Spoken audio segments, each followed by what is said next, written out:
Welcome to the SAG-AFTRA Foundation's Conversations at Home program. I'm Angelique Jackson, Senior Entertainment Writer at Variety. Before we are joined by our guests today, I want to let you know that the SAG-AFTRA Foundation is a nonprofit organization that relies entirely on donations to provide emergency assistance and free programs to SAG-AFTRA artists.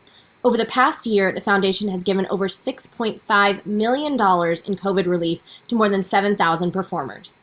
If you are a SAG-AFTRA artist and need help, please ask. And if you can help, please give. Information can be found in the description of this video. Thank you so much for your support. Now, without further ado, it is my pleasure to introduce the actors and stars of No Man of God, Elijah Wood and Luke Kirby, and director Amber Sealey. Hello, everybody. Hello. Hi. Thanks for having us. Hi. Well, thank you so much for digging into this project, because I think a lot of people think they know stories about Ted Bundy and think they know potentially even what this movie is about. And I think that's what's so exciting about No Man of God, is that this really turns this on its head and introduces us to FBI analyst Bill Hagmaier. Elijah, I'm going to start with you on this, because your production company, was working on this movie for a while. What was it about this script and this story and this take on these last years of Ted Bundy's life that particularly appealed to you? Well, our interest was picked when, the person who gave us the script said he had a script based on Ted Bundy, but particularly that it was based on these real conversations and sort of, audio transcripts, or derived from audio transcripts and recollections of his conversations with Bill Hagmaier and Ted Bundy. And that sort of chronicles Ted Bundy's life in the last 4 years prior to his execution. And it was a part of Ted Bundy's story that I wasn't familiar with. I think all of us share at least some vague interest in true crime. I certainly have been interested in true crime a lot of my life and knew a fair amount about Ted Bundy. And Ted Bundy has been covered a lot in media in various forms, documentaries and films. Most of which detail, his exploits and, his subsequent trials. But this was a part of his life that I wasn't familiar with, specifically his relationship with Bill, whom he considered to be his best friend at the time of his death, and willed his last earthly possessions to him. So it was clearly a significant relationship. And it was a movie that sort of talked about, not necessarily, it wasn't about showing what he had done, but rather delving into the psychology of that man, and someone who was kind of desperate to stay his execution. That was not the charismatic, strong, character that we've come to know Ted Bundy to be, but rather someone that was afraid and had deep insecurities and was facing his demise and was doing everything he could in his power to stay that execution. So that I just found inherently fascinating. Yeah, I mean, like you, I think a lot of people are interested, and as obviously we've seen with Ted Bundy in general, but a lot of us are interested in true crime and the psyche of these serial killers. That's why we have so many movies and television shows about it. But Amber, you had a very particular take on this story, and really wanted to show Ted Bundy in a different way. Tell me about what you initially grabbed onto about this script. Yeah, I mean, when I first got it, I was like, another Ted Bundy movie and me in a Ted Bundy movie, it seemed sort of incongruous. And then, but I had heard of the SpectraVision people, and I obviously was a fan of Elijah's, and so I thought, well, I'll read it. And then it was such a great, smooth read, and I immediately had a take. And I just thought, well, all right, I'll go in and I'll pitch my take, and if they like it, then great, and if not, then no worries, But luckily, when I went and met with the SpectraVision people, we were all just right away on the same page, where we felt like this wasn't about glorifying Bundy. In fact, it was much more about, well, as Elijah had said, the relationship between the two men, but it was also about Bill, maybe slightly more than it was about Bundy. And the part that I wanted to bring to it was the question of how is it also about us as an audience? How is it about, how can we add in that element of hey, this is really interesting. We're interested in this person who did these horrible things to so many people. And we can't deny that as humans, we like to rubberneck on the freeway. That's a part of most all of us. But at the same time, we can have that within us, and we can also question why we have that desire, why we have that interest. And so, to me, those two things are not mutually exclusive. And so it's about, how can they both exist at the same time? And then, it was also really important to me to bring in the, an element of the kind of the victims, for lack of a better word. This is not their story. It's not meant to be their story. It's not about them. It's not meant to sort of speak for them. But I very much took the approach of like, I unlike Elijah, I didn't know a huge amount about Bundy. I mean, obviously, we all know a fair amount, but I'm not a huge true crime fan. I watched some, but not all of it, and so for me, what I came to, or I kept returning to, was like, as a woman, I know what it feels like to walk down a street and it's dark and I hear footsteps behind me and I get scared. And that's a part of this story. Like, I don't think you can tell Bundy's story and not have that be like in the room, energetically speaking. And so that was important to me to kind of bring into the film, was like, in a very subtle and yet profound way, like the sort of concept of like, this story is not all Bundy's. The story is also these victims whose lives were cut short, and they no longer get to speak for themselves. And so I really wanted to infuse the film with that, at the same time being about their relationship and being about this amazing, the performances of Elijah and Luke. What are your guys' names again? I forgot. So yeah. But in that, you do present a very good point, and this movie really examines the why. Why are we still fascinated with Ted Bundy, and why are we playing into his own fascination with himself? And Luke, my question to you then is, I know you were initially reluctant to sign on to this part. How did you decide the why of playing Ted Bundy? I don't know that I have a really sort of impactful answer about that. I know that after I met with Amber and I shared my trepidations and reluctances, she shared a lot of them in kind, and just having that kind of simpatico, made me feel like at least we were at the outset, sort of two trains running side by side. And when Amber sort of gave me her take on it, and even after I made all of my gripes and grumbles, felt, like she wanted to keep inviting me to come on board. I sort of just felt that she was, a great authority to sort of follow on the path. And yeah, I think we sort of got to, dig in through the course of shooting, and certainly through that sort of process of discovery, we're able to find some, interesting aspects about him and about Bill and about their relationship. And, yeah, definitely to sort of echo what Elijah said, the one of the big intrigues of this story is that it is at the end of a person's life, sort of watching a person who does sort of have that sort of self-obsession or narcissism by virtue of whatever it is, something in his brain or society or whatever, just to watch him sort of scramble for survival. One can't help but be a little bit drawn into that. The stakes are high. You see him really scrambling for that connection with Bill Right. in this period. Well, and to kind of take that over to the Bill side of things, Elijah, you were initially producing this project and agreed to sign on as Bill. But what's also great is that Bill is an executive producer on this as well. He was a resource for you all, not just in the script, but also on set. So tell me about agreeing to play him, and what were some of the things that you asked and were able to garner from him that weren't even necessarily on the page? It was an incredible resource to have Bill involved, and to avail himself to all of us, which he did extensively. Certainly Amber, I think, had the most amount of contact with him via email and otherwise, answering the tiniest detail of questions, which was amazing.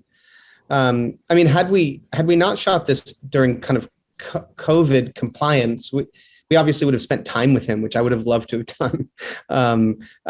Phone calls will suffice. But I obviously there's a tremendous pressure when you're playing someone who's alive, and you want to honor them, and he's going to see the film. And so I think for me, the questions that I asked that I didn't necessarily know the answers to were just sort of more like internal questions. What did it feel like to walk into the room the first time?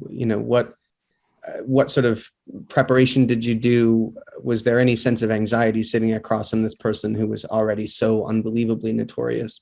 Things like that. Because every other question I had, which was kind of amazing, went right back to the script. That's how detailed the script is. I was kind of astonished myself. I had a lot of questions for him, but it kept coming back to, oh, fuck, that's there already. Like, the script details what he'd experienced with a great deal of accuracy. So yeah, again, the thing I was most interested in was just, what psychologically are you sort of prepping yourself for as you enter that room, a kind of lion's den, if you will, especially considering the fact that Ted's reputation, aside from what he had done, Ted's reputation amongst law enforcement was he didn't want to speak to you, and he would mess around with you. He wouldn't give you the time of day because he didn't trust law enforcement. By and large, law enforcement, and kind of understandably on Ted's side, were there with an agenda to write a book about him, to profit off of him, to get something from him.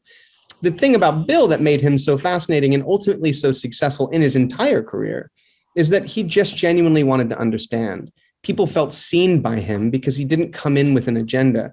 He came in from one human to another human. That's his great strategy. And that's ultimately why Ted, at the end of his life, considered Bill his best friend. I want to hit on that topic of understanding from a couple of different angles, but I'm going to continue on playing Bill for just a second first. What was the one element from the script, or maybe from a conversation with Bill, that really helped you understand who he was?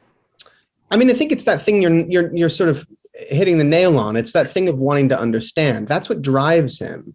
And I think that was my way in. It's coming into a scenario and trying to see another person as a human being that allows for their vulnerability to suddenly become open to you. And I think that's what ultimately allows Ted to open up.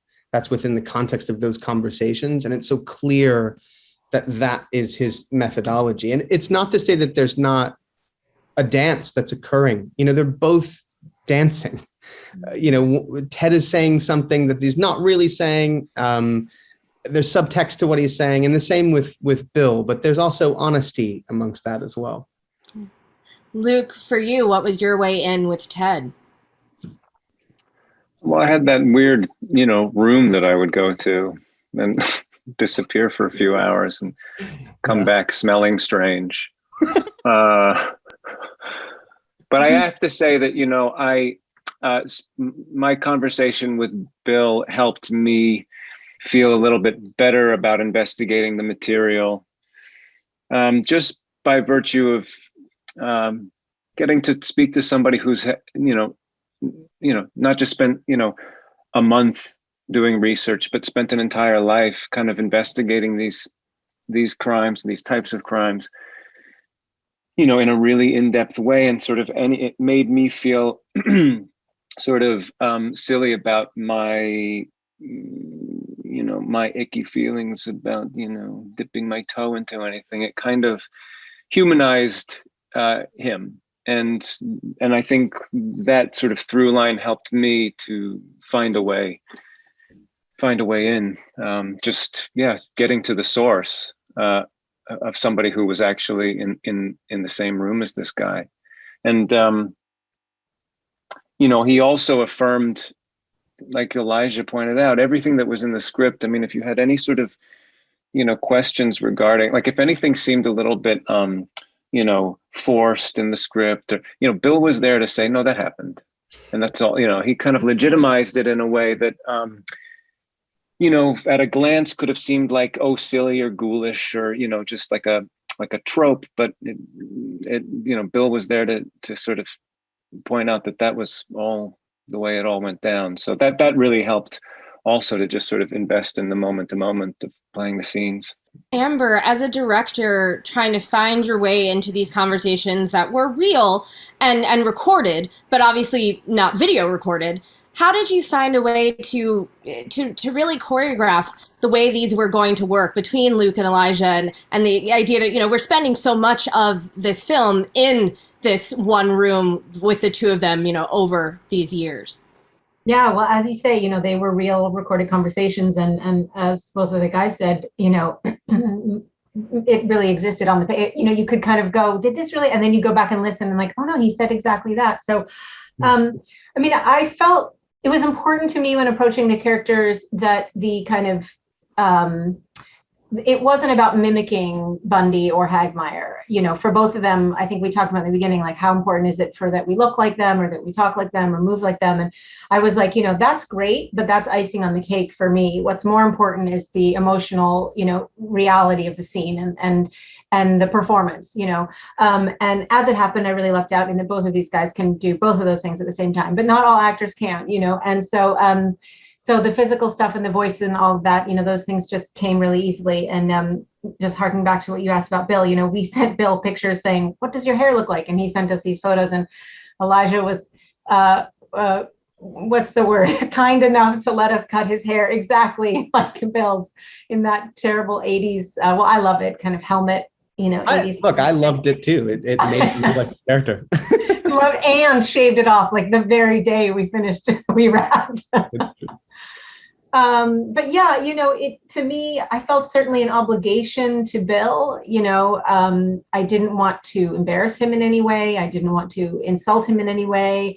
That was a space I was holding. And at the same time, it was really important to me that we not only honor the truth of their interactions, but then also that we, it's a film. It has to be heightened a little bit. We have to be saying something about the situation or the world or emotions. And so, I was worried that third layer might in some way offend Bill, but I think that, we just stuck with the heart of having, Bill be who he was, which was a really honorable, kind, very religious, upright person. And as Elijah said earlier, part of why he was so good at his job was that he just has a really open heart, and he comes at things with love and with, I don't know if it's empathy quite, but a lack of judgment and really a curiosity. When he says, I just want to understand, that is really very true about Bill. And I found that even in the times when I spoke to him, like I feel that he really cares about me and my family. He asks me always about my family. And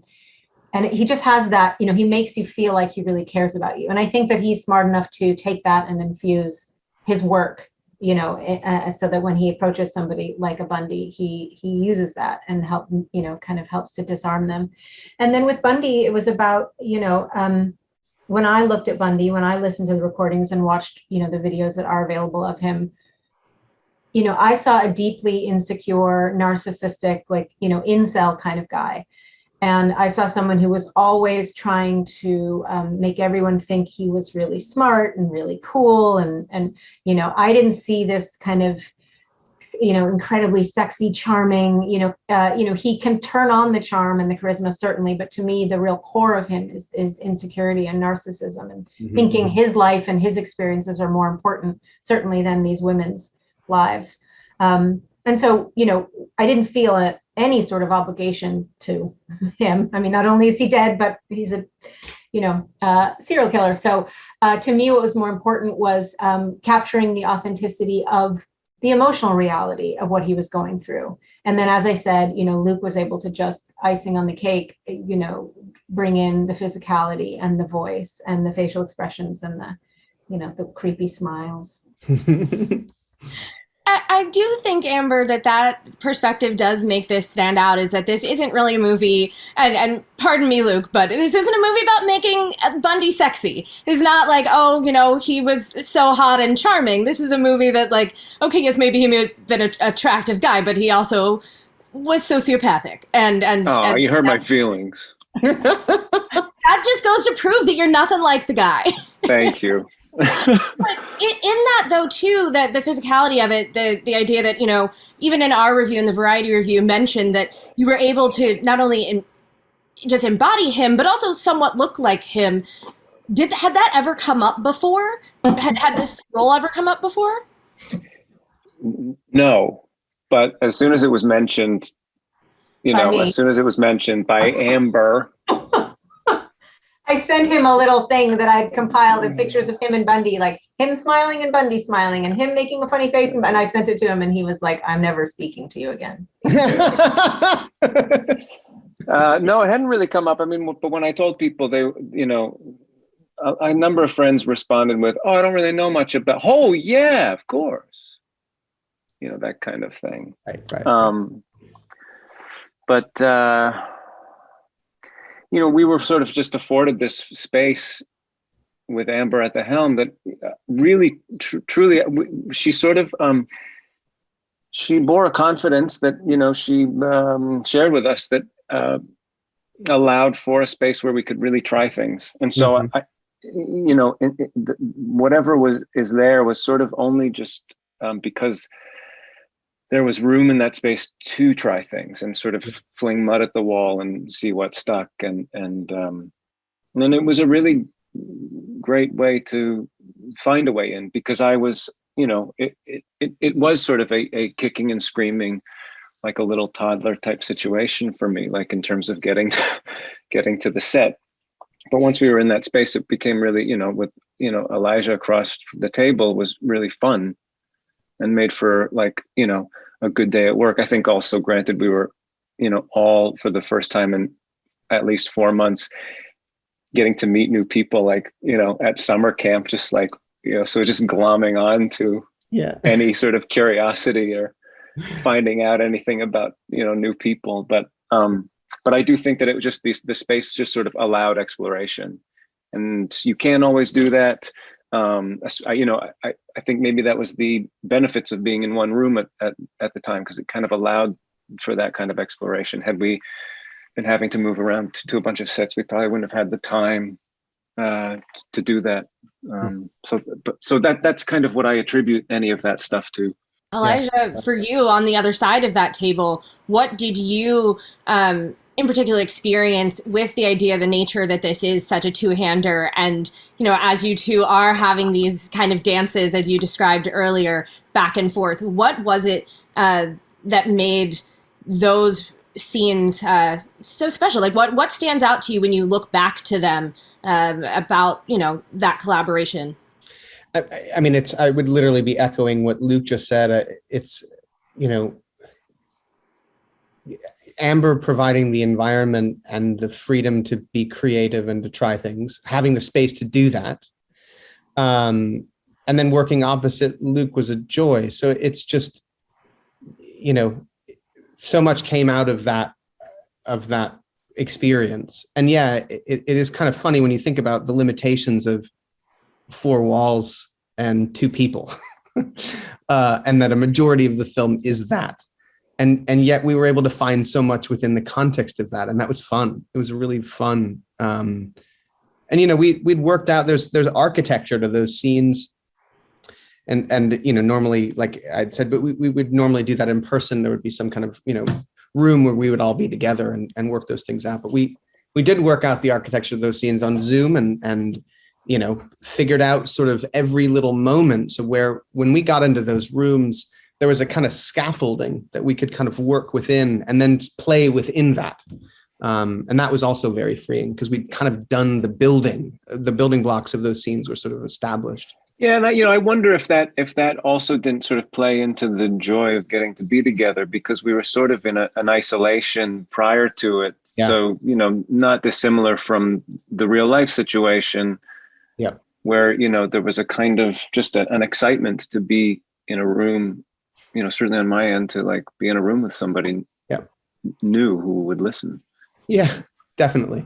I mean, it has to be said as well that just, you know, I've only made four films, I think. But, you know, this experience for me was really special with the 2 of them, in that, like, they both just kind of have it all. I mean, they're both just, you know, they can do anything you ask them to do. And they're like really lovely. You guys can plug your ears while I say that. They're really lovely people. And so, you know, they're smart, you know, so it's like they just had all. As a director, I was like, oh God, I just got, you know, it was like being given a new fancy toy. You're like, it's a new, whatever, Mazda Miata. No, that's not a fancy car. What's a fancy car? Mazda Miata, what is that, 1991? I don't know my cars. Very inappropriate. Like, you know, I was like, a Ferrari, you know, it was like, you know, I can ask them to do anything and they can just do it. And they're really nice and they're really smart, you know.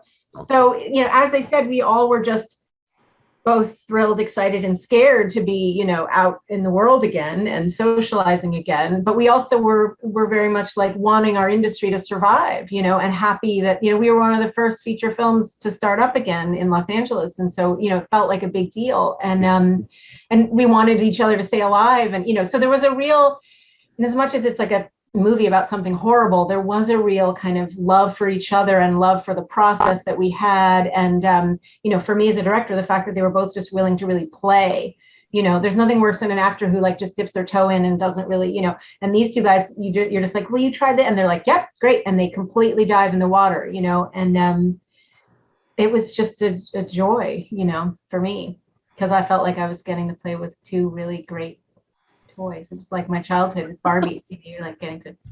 This is probably inappropriate to say. I mean, Two Pinocchios. Yeah. You don't always get that,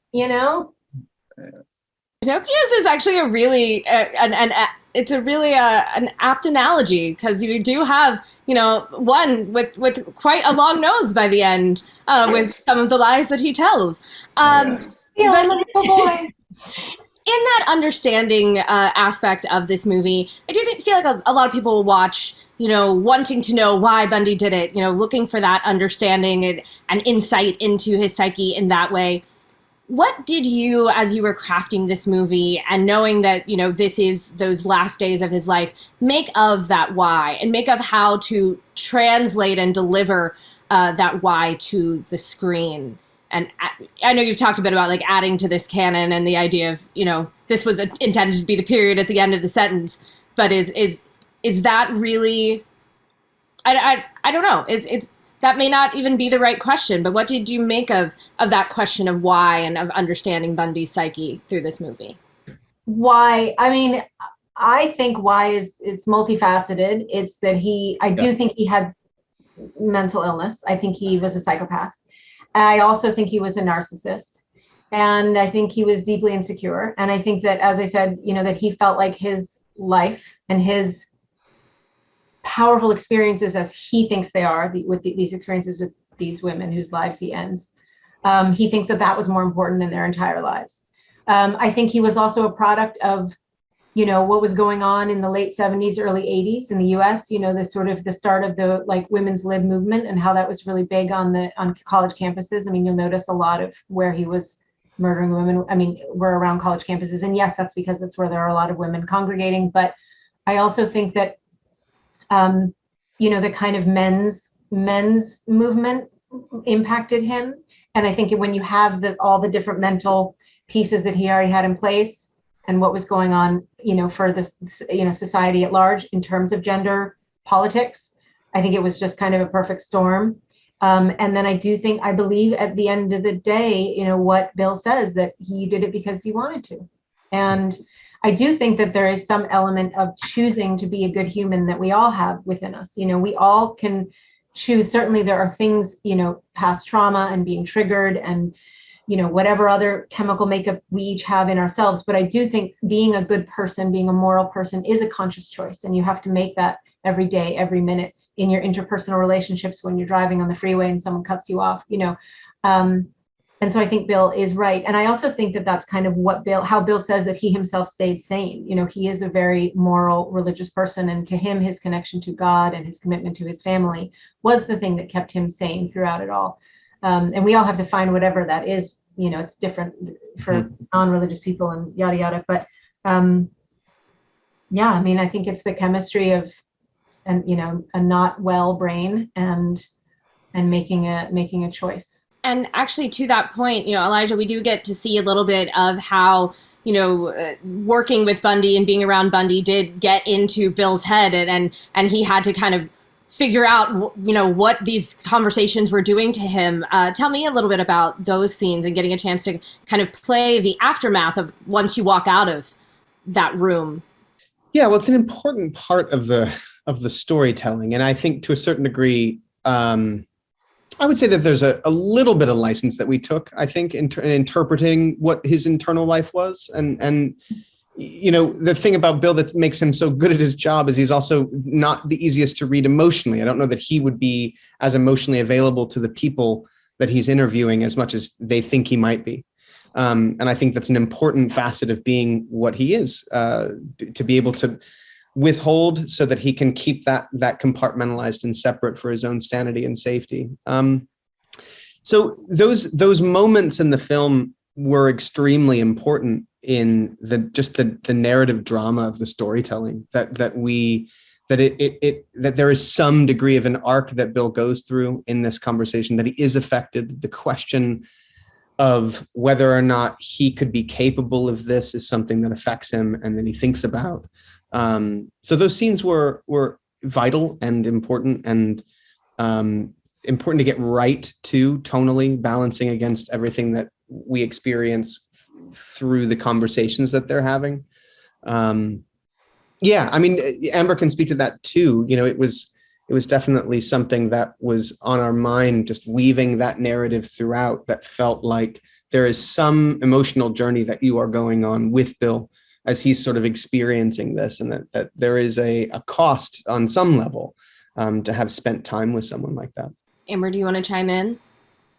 No, I mean, I agree. I think that, you know, there definitely was some creative license taken. I mean, we had to, you know, I mean, I definitely asked Bill, what was it like? Did it have an effect on you, you know, spending so much time with Bundy and so many other serial killers? And his response was, you know, I said, you know, did it affect you? And his response I thought was really interesting. He said, well, if I say no, then I'm a monster. And if I say yes, then I'm not good at my job. And so when he said that, I was sort of like, okay, that's really interesting. Yeah.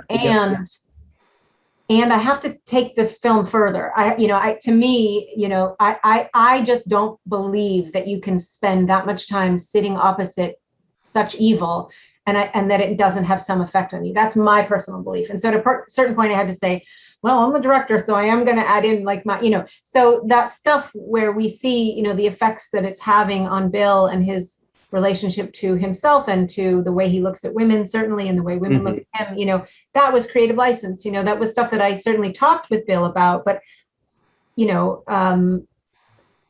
that was me kind of taking it further, you know, if that makes sense, and going into the space of like, if we were Bill, you know, if I guess it's if I were Bill, you know, because it would have that kind of an impact on me, where if I were to sit opposite Bundy for that long, I would start to maybe even question my own sanity, you know. And so I had to, you know, you always kind of make the film that you would want to see, you know, so I had to add those bits in. And I think Bill, you know, he's seen the film and we've talked, and he gets it. He knows that it's, you know, it's entertainment, you know, so. Yeah. And Luke and Elijah, just to wrap this up, and a better way to ask that question, for the people who are watching this to want to know why Ted Bundy did what he did, what do you make of the why? And quite frankly, in relation to this film, does the why even matter? Luke, I'll go to you first, and then Elijah, I'll wrap up with you. All of my whys are still are in the realm of I wonder.